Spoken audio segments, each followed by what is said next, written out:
You ever have that thought, that feeling deep down that if you just had a bit more money, everything would be okay? More freedom, less stress, finally feeling in control? It's a feeling pretty much all of us have had. But today, we're going to dig into why that might not be the whole picture. Okay, let's really get into this. It's a weird thing, but if you look around, you see this strange pattern. You've got people who start from basically the same spot. Same town, same education, same chances, but they end up in completely different financial worlds. And that brings up a really uncomfortable question, one that gets right to the heart of all this. So most of us, right, we operate on this belief on the left. My problem is out there, it's just a lack of cash. But the uncomfortable truth, and this is what this whole explainer is about, is that the real problem is often inside us. It's not about the dollars and cents, it's about how we act with those dollars and cents. And that realization, it changes everything. It means the solution to our money problems probably isn't found in some complicated spreadsheet or stock market report. It's found in understanding ourselves a little better. This quote right here from Morgan Housel's fantastic book, The Psychology of Money, this is our North Star for today. And it just flips everything we've been taught upside down. It's basically saying your report card, or how smart you are, has almost nothing to do with how much is in your bank account. Let's just boil that down. It's not about how smart you are, it's about how you act. I mean, we've all heard those crazy stories, right? The genius professor who's flat broke, or the lottery winner who loses it all in a year. It proves the point. It's not what you know, it's what you actually do. Day in and day out, your habits, your patience, that's the real game. So, if behavior is the name of the game, what are the big mistakes that keep tripping us up? Let's start with a couple of huge ones, and they both revolve around this idea of wanting everything now, even if it costs us our future. The trap of instant gratification. This is all about spending money to feel good right this second. You get that little dopamine hit from a purchase, a little bit of comfort, and you don't really think about what it's costing you down the line. But here's the thing about money. It rewards patience. Real wealth is built by thinking years, even decades ahead, not just about getting through today. Ooh, this one is sneaky, but it is so powerful. This is when you're spending money not for you, but for an audience. You want to project this image of success, thinking that if you have the stuff of wealth, you actually have wealth. But honestly, they're usually the complete opposite.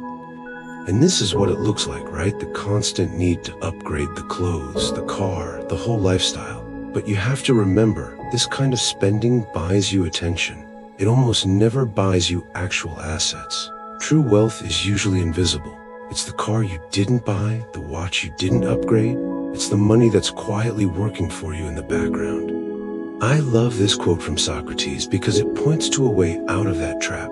Instead of spending all your willpower fighting the urge to look rich, what if you redirected all that energy? What if you focused on actually building something new? A new savings habit, a new investment plan, a new future. Okay, so we've got the short-term thinking, but sometimes the biggest roadblocks are our own emotions. The stuff going on inside our heads can seriously mess with our financial stability. Fear. It is such a powerful force. And you know what it usually motivates us to do? Absolutely nothing. We stay in the same job, we keep our money in the same low-interest account because it feels safe. But safe choices lead to safe results. And safe results, well, they don't change your life. Every single opportunity for real growth, especially with money, involves stepping into a little bit of uncertainty. Now, this is different from just living for today. This happens when we spend money not because we need or want something, but because we feel something. The purchase isn't the point, it's just a reaction. It's a way to soothe an emotion. And yep, here are the three main culprits. Feeling bored, a little online shopping spree seems like a fun adventure. Super stressed after a long day at work, ordering that expensive meal feels like you've earned it. Over time, these little emotionally driven decisions add up. It's like death by 1,000 paper cuts for your financial goals. Now this is such an important idea to get. We tend to think of financial discipline as, a punishment, like we're restricting ourselves from all the fun things. But what if it's not about restriction at all? What if it's just about awareness? The awareness to pause for just 1 second and ask, wait, why am I about to buy this? Do I really need it, or am I just feeling bored?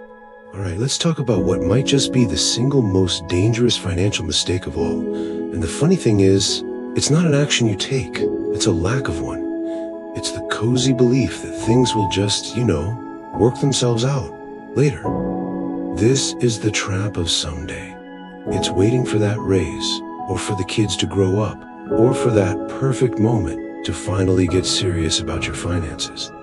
It's this quiet assumption that your situation is just to magically get better on its own, without you having to do anything hard to change it. And Aristotle absolutely nailed this thousands of years ago. Your financial future isn't going to be decided by one big heroic action. It's being decided right now by the sum of all your tiny, repeated, daily habits. The small choices you make every single day are literally building the financial reality you'll be living in tomorrow. So, after looking at all these behavioral traps, the short-term thinking, the emotional spending, the waiting, it all leads back to one single starting point. And the real first step toward getting control of your money doesn't start with a budget app or an investment. It starts with a little bit of honest self-reflection. This is it. This is the whole ball game right here. This is the one question you have to answer. Not how you wish you behaved, not how you think you behave, but what do you actually do? When that paycheck hits, where does it really go? Answering that question with total, brutal honesty, that's the starting line. That's where all the real change begins.